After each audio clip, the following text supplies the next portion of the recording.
there, everybody. Today, I just wanted to talk a little bit more about referrals. I got a referral today from a good friend of mine who does insurance. He's a financial planner, just like I used to be, and sent me a referral. He said someone called into the office, asked him about supplement plans, and he said, okay, well, Matt's the person you're going to want to talk to. He'll provide you with clear guidance, and he can broker, so he'll give you the best deal. And that was kind of the end of his conversation, and I called up the referral, and very enthused, very happy. So happy all around. So that's what having good referral sources can do for you. My friend who works as a financial planner does not want to deal with having to talk about Medicare. Not in his wheelhouse, and not in his side of the world. It's not worth his time. Those are not his ideal clients.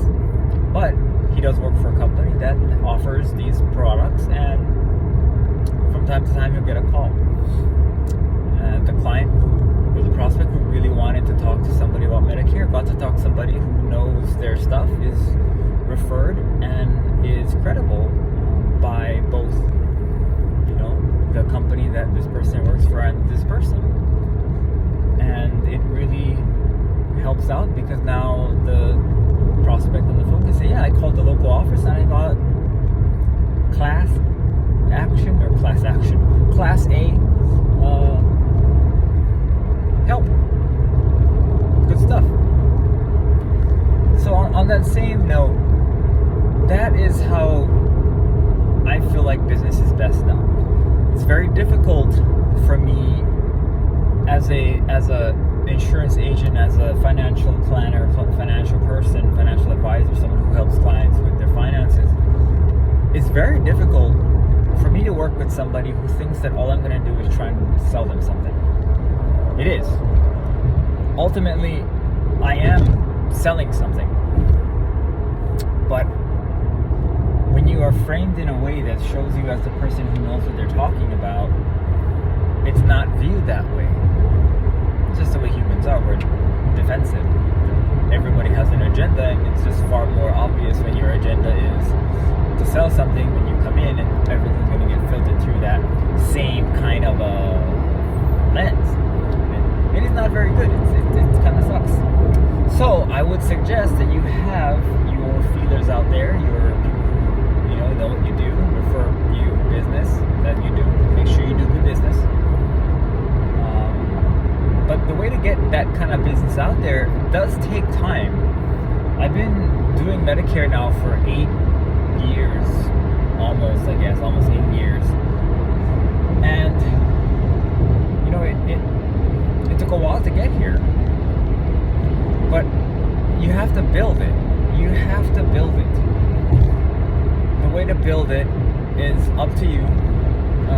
I've built it by doing Rotary presentations, at the Rotary Club. I have business networking meetings where I get to talk about, Medicare, and I get to talk about, health insurance, fun stuff.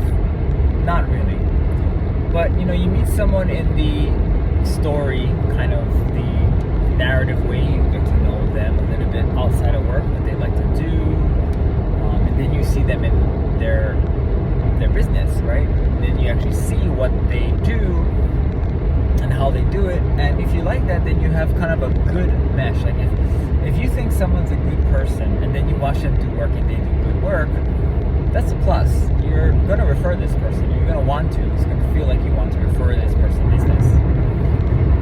Even more so if it's on a topic that you know nothing about, that's very important.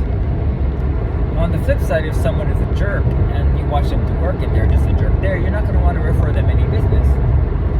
So when you do start to do referrals or get referrals, make sure you service the referrals very well. That's why I take so much time and effort into helping my clients, because all of them are referrals, and I feel an obligation and a responsibility to both the referring person and the referee, so that I can have, we can have the best kind of outcome. And I feel like a lot lot of agents out there,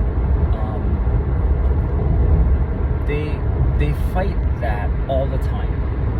Not the referral. They love the referral. Everyone loves the referral. But they fight that kind of the obligation part. You think it's a referral, so it's a slam dunk. I'm in the camp where, because it's a referral, I'm going to take extra care of this person. I have people that just call me up and ask me for help. And in those cases, if they have a specific need that they're calling me for, and I can satisfy it over the course of maybe just a couple minutes, that's all. Goodbye. But if I have a referral, I will do my very best to make sure that they get the top class treatment. I probably should do that for the people who call in too, but they're gonna just think I want to sell them something. So I don't bother. I honestly don't bother with the people who call in, because many times the prospects who call in think I'm gonna sell them something. That's all I'm about. So if someone has genuinely very pressing questions, I will do my best to help them on the phone, but I will not sell them anything. And the reason I don't sell them anything is because I feel that they would think that I'm trying to change their mind. And I don't know if you saw my video about changing people's minds. It's not a good thing to do. Don't change people's minds. Don't change people's minds. They're gonna make they're gonna think that you are responsible for changing their mind, but you ultimately would be. So I don't like to change people's minds. I just like to give them an idea and let that idea be in their mind, and then if they want to, they can make a choice. Not my choice, their choice. So I don't push anything too hard. I do have very strong biases on one side of the fence or the other, but I don't make those decisions for you. Anyway, for the referral, back to getting referrals and how important they are. In order to get good referrals, you have to be good at what you do, and you have to also be good to the people who are good to you.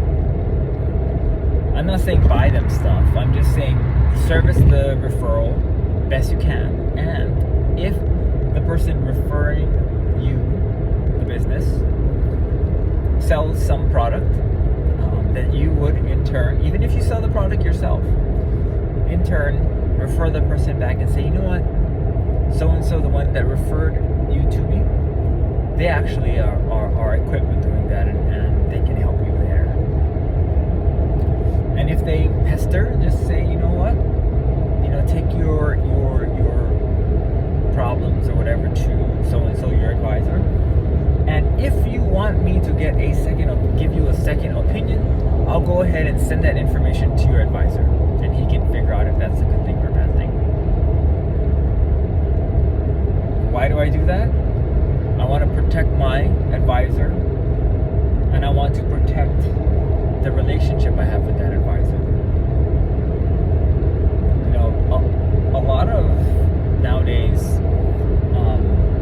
is very transactional. We've come to a point, unfortunately, in society where it's very transactional, right? You call your bank and you get the 1-800 number to a call center somewhere in a foreign country. That's not my bank. That's not my bankers. Where's my bankers? Right? Where's the, Sally or Ben? Where's my bankers? They're not you. It's very transactional. It's a very, very much of a not very comfortable relationship. So for people who truly treasure and respect that kind of relationship, that is how you build good referral sources. It's traditional.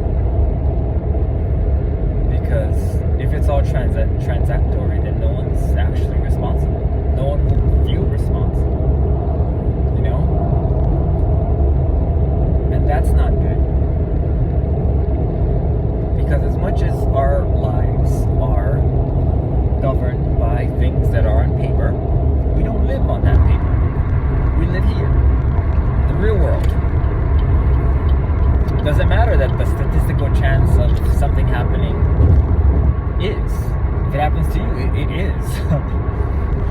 So, you know, just take care of your referral sources, take care of your referrals, build up your referral sources, as those things are mighty good when they are open, the channels are open, and people have questions, and you can be positioned in a place to be the expert. Be the expert. If you are, be the expert. And I think you'll have a good business, and you'll make a good living for yourself, for your family, protect your clients, and, you know, you'll live life happily helping others. And I'll see you guys in the next video.